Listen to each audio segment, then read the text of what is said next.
Neste momento, a Rede Nacional de Rádio e Televisão para o pronunciamento do presidente da República, Jair Bolsonaro. Vamos lá, né? Boa noite. Sinto profundamente cada vida perdida em nosso país. Hoje alcançamos a marca de 100 milhões de doses de vacinas distribuídas a estados e municípios. Bom, aí nós temos que ver essa contabilidade para saber se, no caso, ele está incluindo aí as doses de vacinas compradas diretamente por prefeitos e governadores, né? Temos que lembrar que houve uma grande briga aí que foi parar no STF justamente para autorizar municípios e estados a comprarem vacina independente do governo federal. Aí nós não sabemos se ele está considerando o número de vacinas compradas por esses entes nesse cálculo aí de 100 milhões, né? O Brasil é o quarto país que mais vacina no planeta. Neste ano, todos os brasileiros que assim o desejarem serão vacinados. Bom, aí nesse ponto a gente tem que lembrar que, de fato, o Brasil pode ser um dos países que mais vacina no mundo, mas temos que lembrar também que somos uma das maiores populações do mundo. Então, no final das contas, quando todo mundo estiver vacinado, vai ser natural que o Brasil esteja lá em cima no ranking. Claro que vamos ficar muito longe de Índia e de China, porque tem bilhões de habitantes, mas vamos ficar lá em cima, né? Porque somos uma das maiores populações do mundo. Agora, quando você pega o número de pessoas vacinadas por milhão de habitantes, aí o quadro muda bem de figura. Se eu não me engano, o Brasil fechou aí próximo à posição 55 nesse ranking, né? Sendo que nós somos uma das maiores economias do mundo, então poderíamos estar em posição bem melhor. Vacinas essas que foram aprovadas pela Anvisa. Ontem assinamos acordo de transferência de tecnologia para a produção de vacinas no Brasil, entre a AstraZeneca e a Fiocruz. Bom, aqui cabe lembrar que o Butantan foi parceiro da produtora da Coronavac, não só na pesquisa, como também na produção, né? Então, o Butantan é autorizado a produzir vacina em território nacional e o presidente não tinha muita simpatia pela Coronavac, né? Então, a gente lembra de falas bem ásperas dele contra a vacina chinesa, contra a China e tudo mais, né? Então, legal que fechou o acordo, mas se ele tivesse se posicionado de maneira favorável à Coronavac e à produção do Butantan, talvez o quadro de vacinação no Brasil fosse diferente hoje, né? Com isso, passamos a integrar a elite de apenas 5 países que produzem vacina contra o Covid no mundo. Aí é bom deixar bem claro que tá nesse grupo de países que produzem vacina em próprio território nacional é excelente, né? Porque basta você olhar, por exemplo, o quadro do Reino Unido, né, como um todo. Você vai ver que lá praticamente a maior parte da população já foi vacinada, né? A maior parte já foi vacinada e eles já estão alcançando a imunidade de rebanho. Então você começa a ver a vida voltando ao normal, né?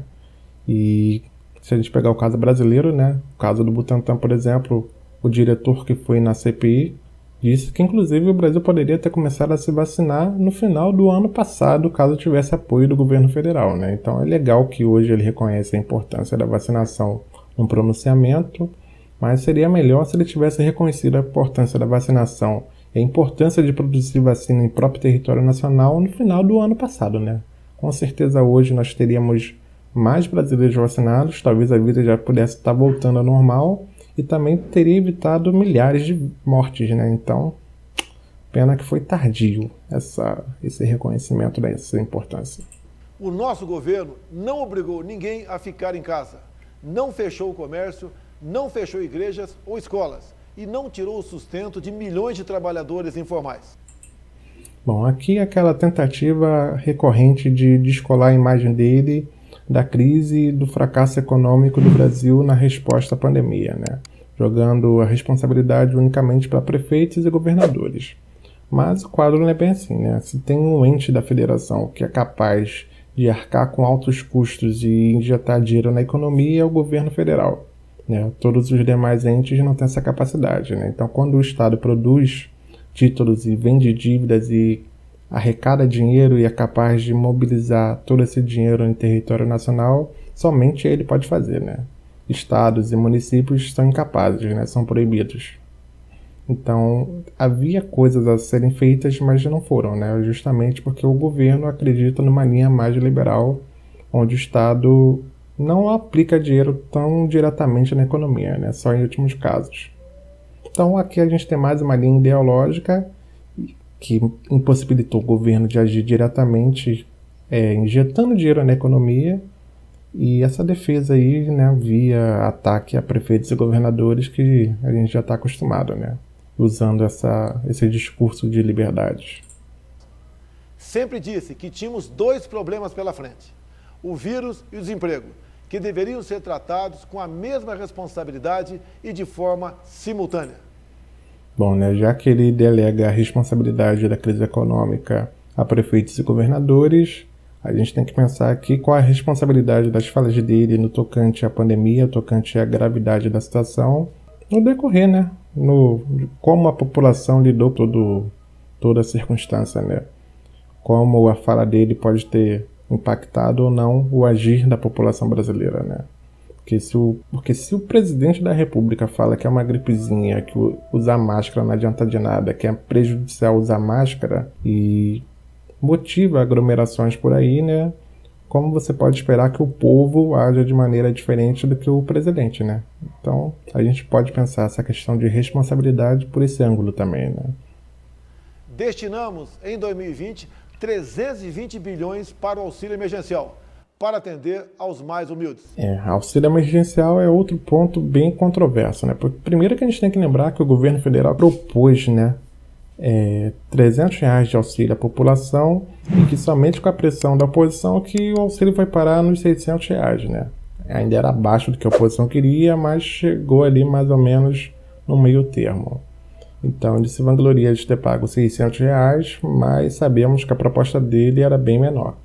E segundo, que teve uma grande demora em o auxílio chegar no bolso do cidadão brasileiro, né? Primeiro a gente tem que lembrar que para começar a funcionar o auxílio foi um grande drama, e depois o sistema é altamente lento, né? As pessoas que mobilizavam dinheiro via aplicativo de celular ainda conseguiram mobilizar o dinheiro de maneira mais rápida. Agora as pessoas que dependiam de ir lá na boca do caixa para sacar o dinheiro, poxa, essas aí sofrendo bastante, né?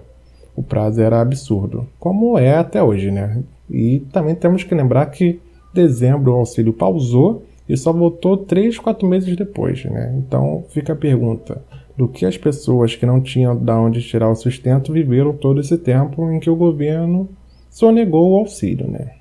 Fica aí a questão, né? Esse montante equivale a mais de 10 anos de Bolsa Família e mais de 190 bilhões de reais para ajudar estados e municípios. Alguns setores, como bares e restaurantes, turismo, entre outros, em grande parte foram socorridos pelo nosso governo, por meio do Pronamp. O Pronamp também é outro programa bem questionável, né? Primeiro porque demora muito para quem conseguiu o auxílio obter o dinheiro. E também porque só uma pequena parcela das pessoas que precisavam conseguiram o auxílio do governo, né? Então, ele fala aí do Pronamp, mas também é outro programa bem questionável. Programa Nacional de Apoio às Microempresas e Empresas de Pequeno Porte.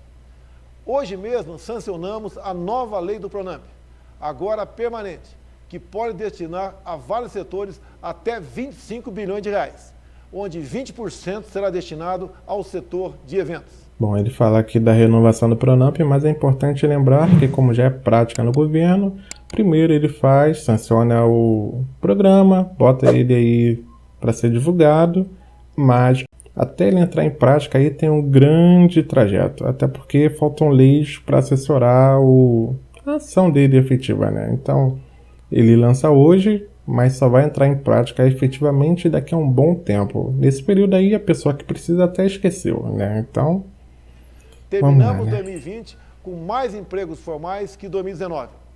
Somente nos primeiros 4 meses deste ano, o Brasil criou mais de 900 mil novos empregos.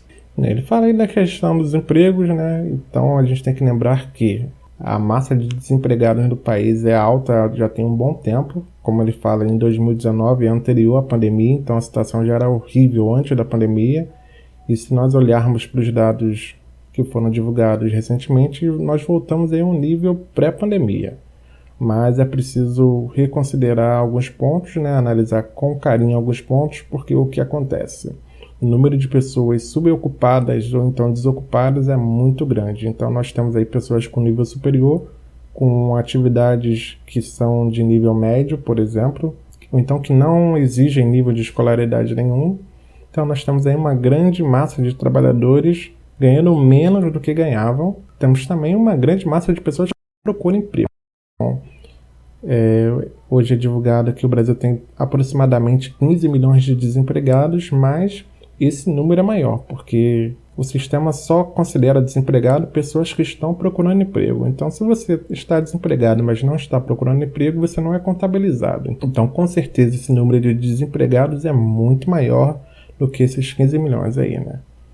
E vale lembrar que aproximadamente 40 milhões de brasileiros estão desempregados ou então sendo subutilizados, né?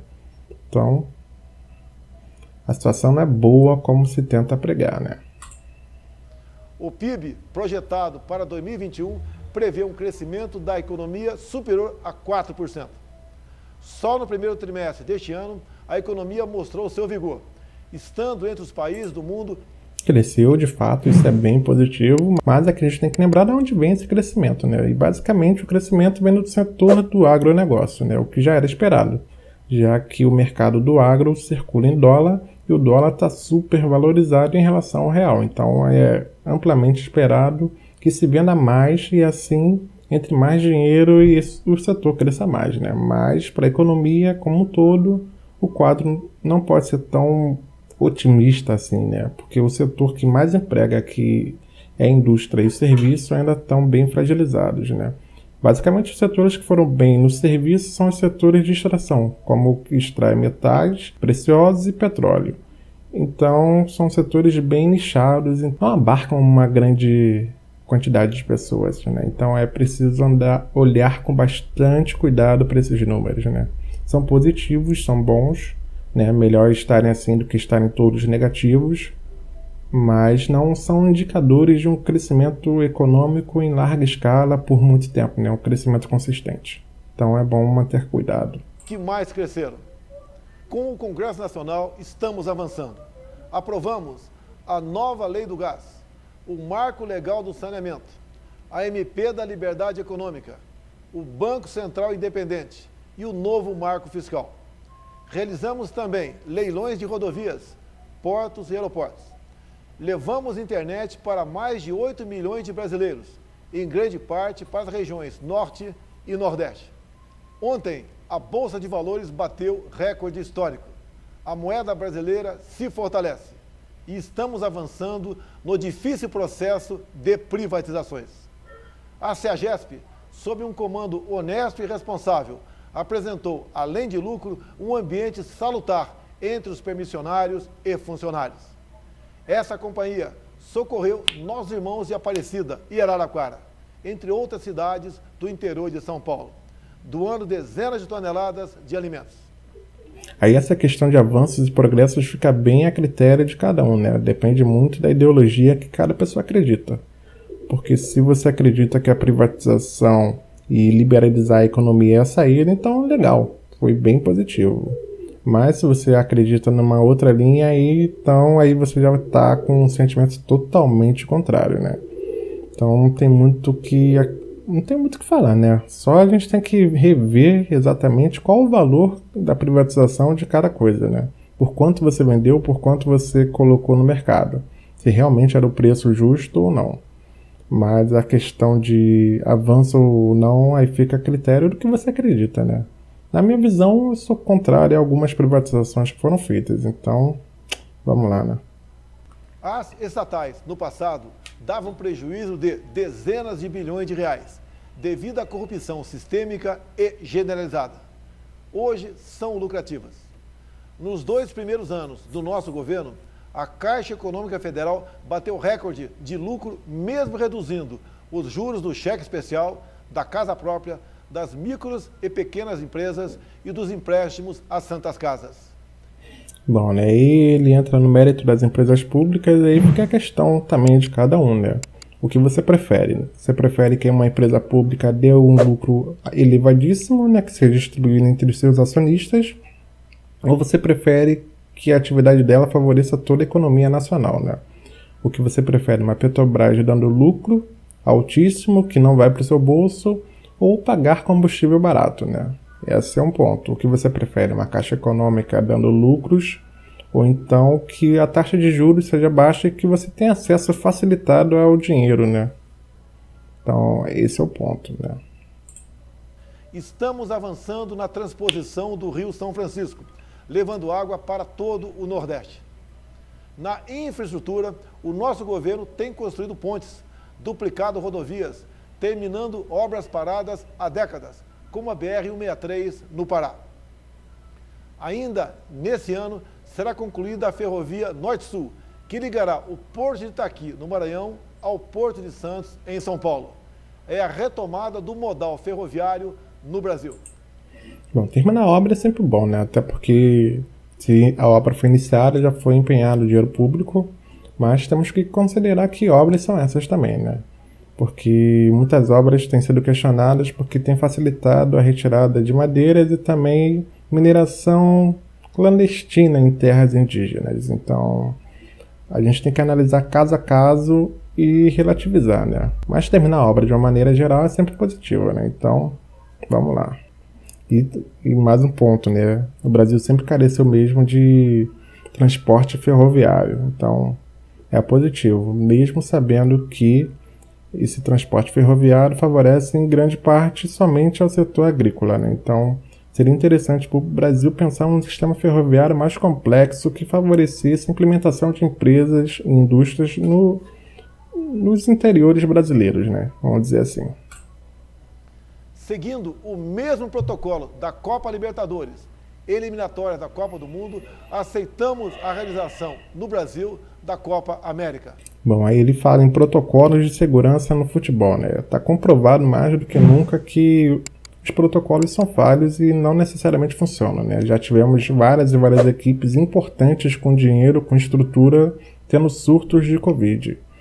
Então, não é assegurado segurança nenhuma aos jogadores, nem à população que vai ter contato com esses jogadores, né? E no caso da Copa América, a gente ainda tem que pensar que estamos falando de jogadores de diversas nacionalidades que atuam jogando futebol em diversos países do mundo, né? Então, é mais complicado ainda. O nosso governo joga dentro das 4 linhas da Constituição. Considera o direito de ir e vir, o direito ao trabalho e o livre exercício de cultos religiosos inegociáveis.